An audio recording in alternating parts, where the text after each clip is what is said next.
Raise a cup up for all my day ones. 2 middle fingers for the haters. Let's only get in greater. Straight up from nothing we go.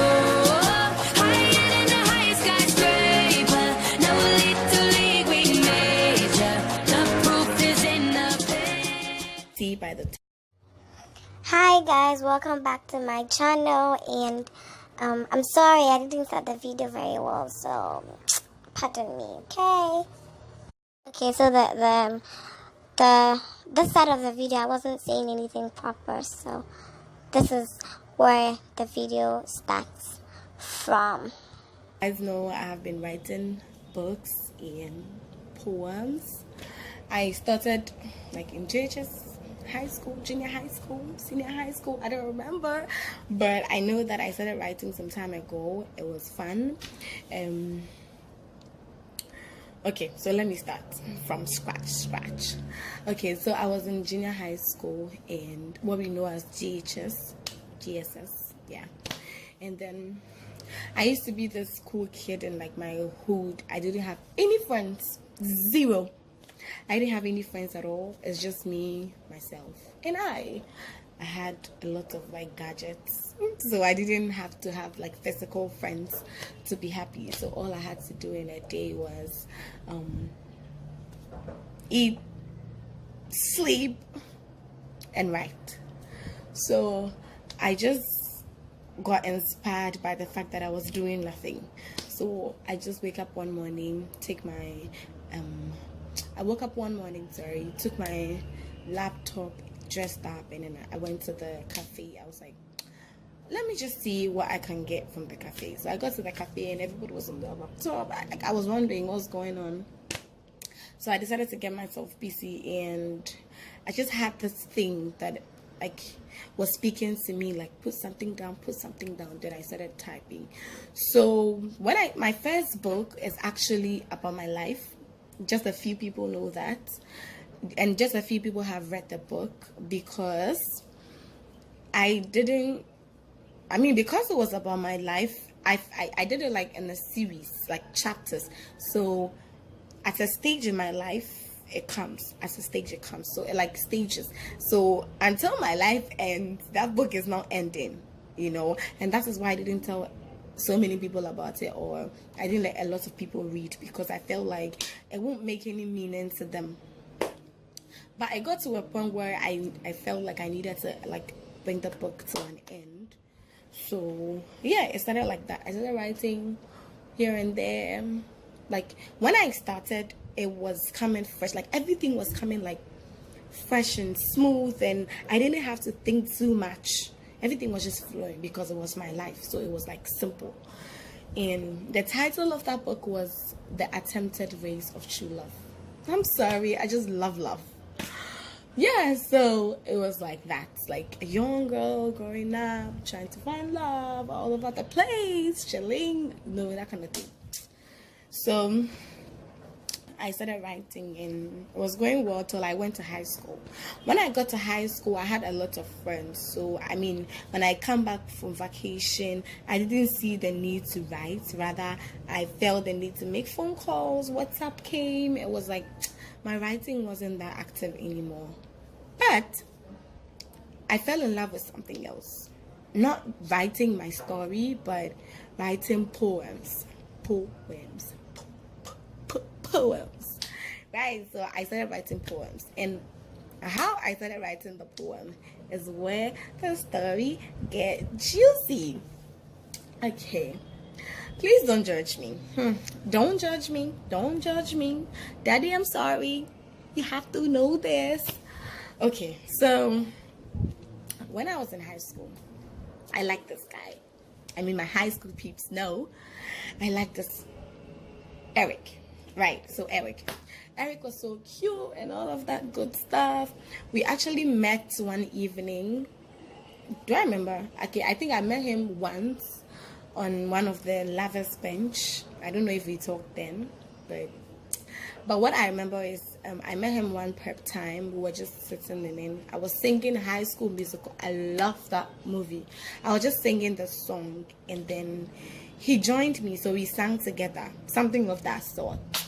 And then that was it. We started being cool. I really, my high school people understand, I really liked this guy, and I think he liked me too, but it was just difficult for him to express it because he kind of liked girls. Like, he was a womanizer, kind of. I'm sorry, but yeah.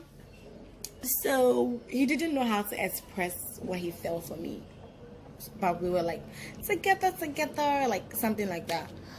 Then fast forward, we got together, and it started by, like, every day when I see him, I just write, like, I take a small sheet of paper and then I write something sweet, like,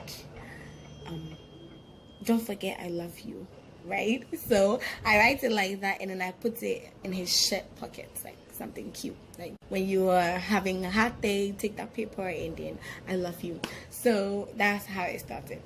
Then it started like from little piece of paper to like a half sheet of paper. I'll write like a whole half, like I write sweet things to him, and then it went to like a full page of like just something sweet. So when it started like that, I think he didn't like the idea. I'm like naturally a talking parrot, so if I wasn't talking, then I was writing. That was me. So we were not talking much, so I was doing a lot of writing.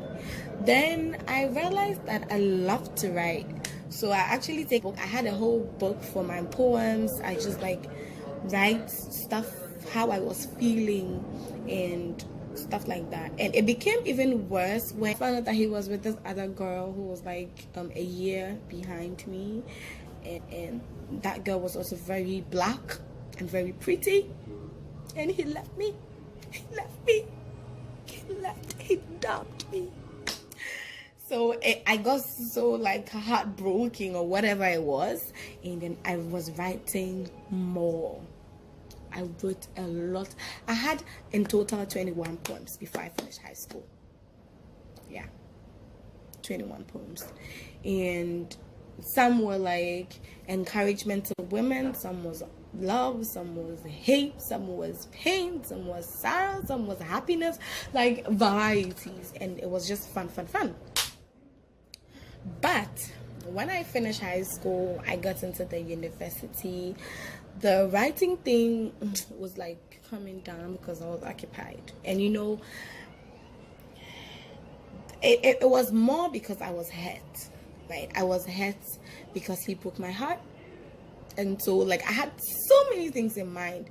Sometimes things that I wanted to say to him, I couldn't say because he wouldn't make himself available. So I just had to write them, put them in writing. So I got to a time in my life where I was talking less and writing more. Everything I felt, I wrote it down.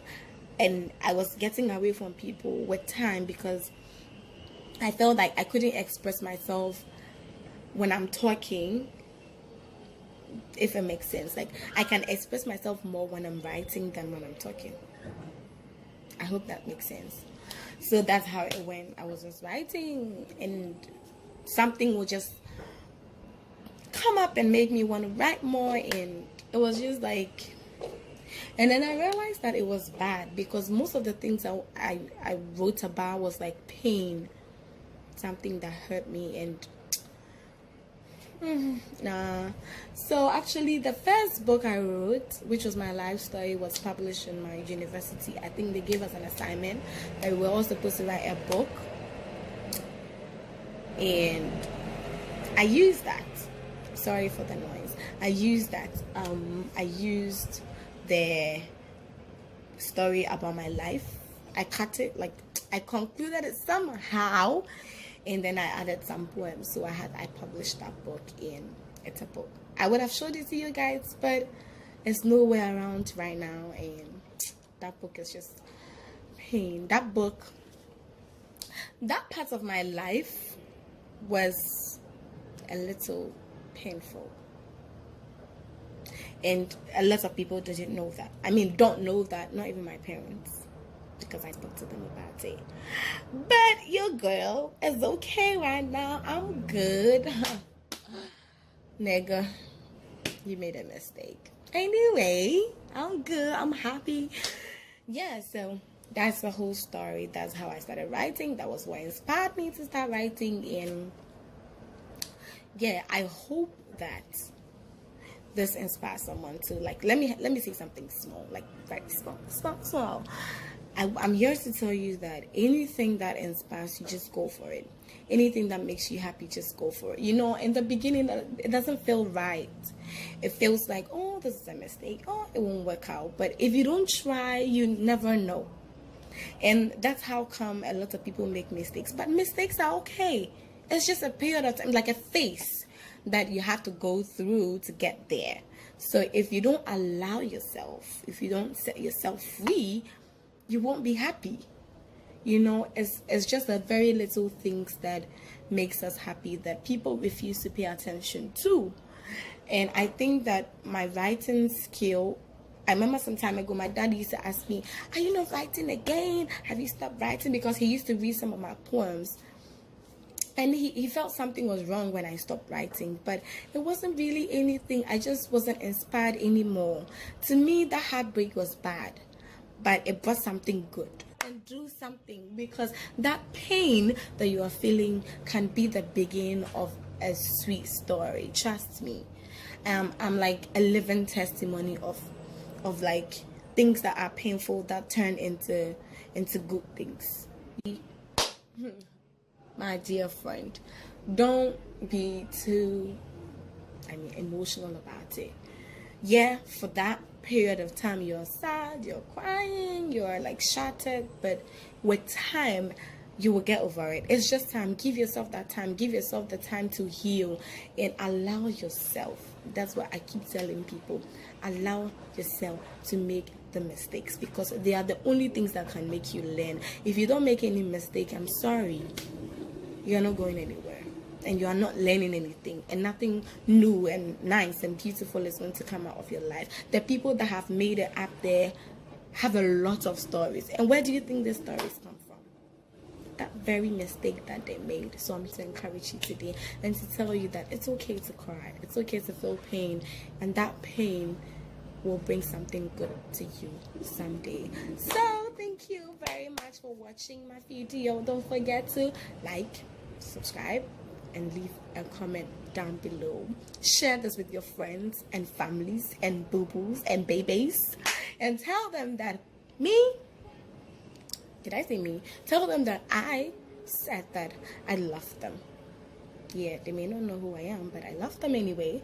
Tell them that I told you to tell them that they're beautiful, that they're precious, that they're like diamond, they're gold, like me. That's why I'm glowing today, and it's all because I have allowed myself to go and be happy. So you too, you can be happy like me. So next time, I'll come again with another story time. A juicy one. So stay tuned. Let me get this video to enough likes, and the next video is gonna come.